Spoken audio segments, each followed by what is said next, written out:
Okay, guys. Look what's following me. Still keeping pretty close time. Within, 2 or 3 hours. Okay, now here's the whole story real quickly. I received this clock a week or so ago, and I delayed opening it. Initially, I wasn't going to open it. I did not enter this raffle for me to win this clock. Okay? I entered this raffle for someone else. Okay? So if I won the clock, I could give them the clock. That was the whole thing. Then I decided, let me open it up, because I wanted to see it myself. And I didn't want to say nothing then, because I wanted to post that video separate.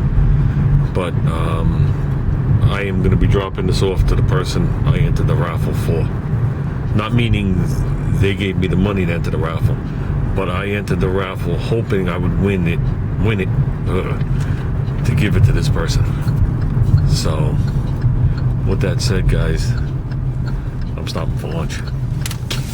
I can't give a clock away on an empty stomach.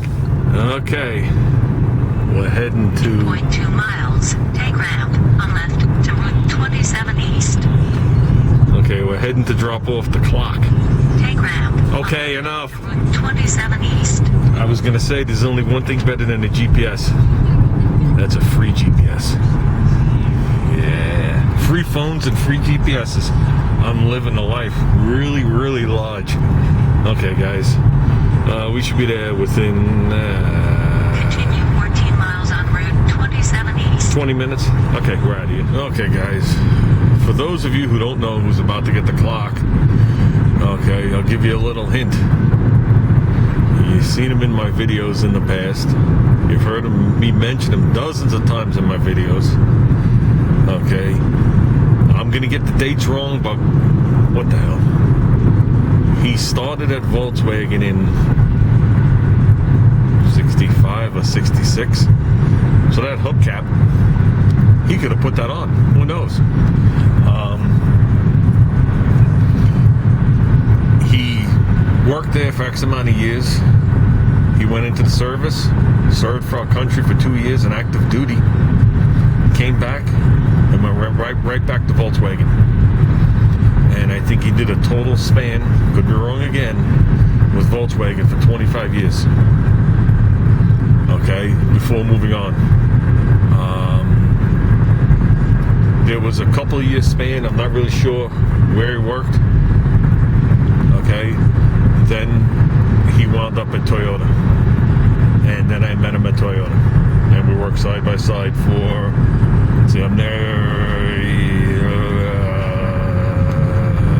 14 and a half years. So I guess I worked with him for like 9, I'm going to say. Give or take.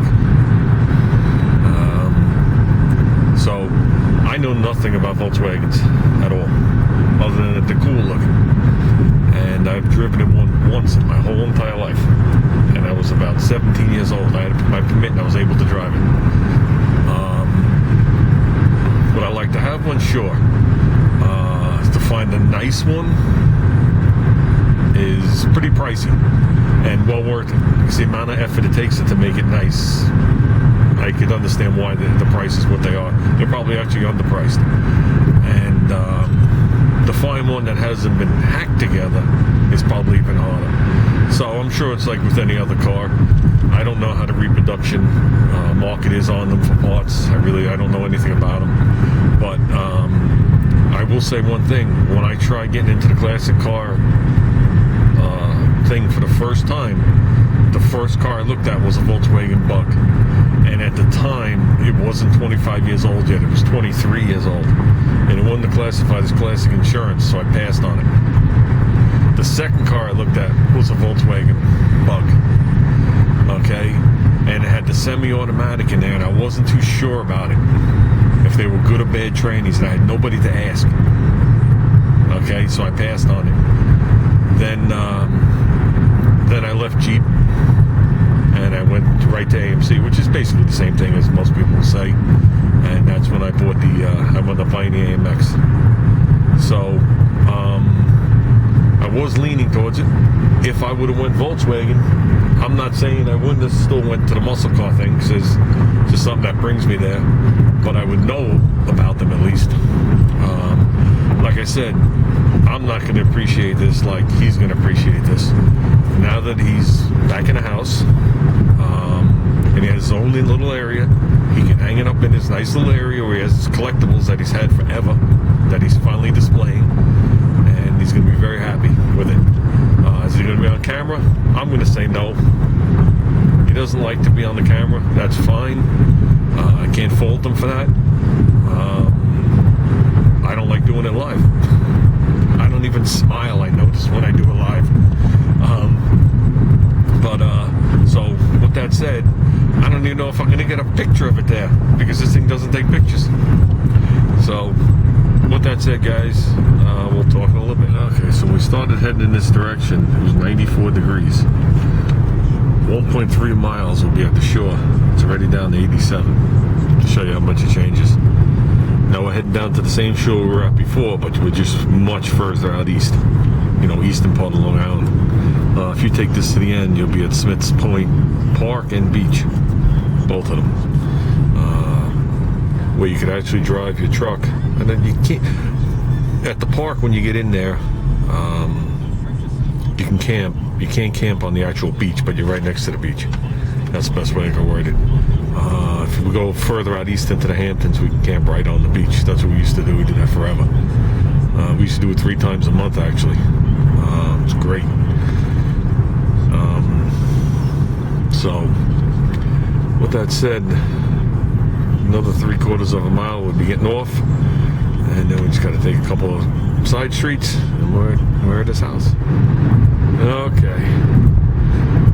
So, the clock is now in the hands of VWRich, and he likes it, and he knew it was coming. I figured he did after watching my videos, so that's a good thing. Like I said, I didn't videotape him, but we also sat there for a while, and I said, Rich, it's supposed to rain, and Rich said no, and Rich is always right on the weather. And you know what? I'm like 5 miles from the house. It's just downpouring on me. Now the sun's back out. So we're both right. The ground isn't even wet. So with that said, I'm heading home. Okay, guys, I'm out of here.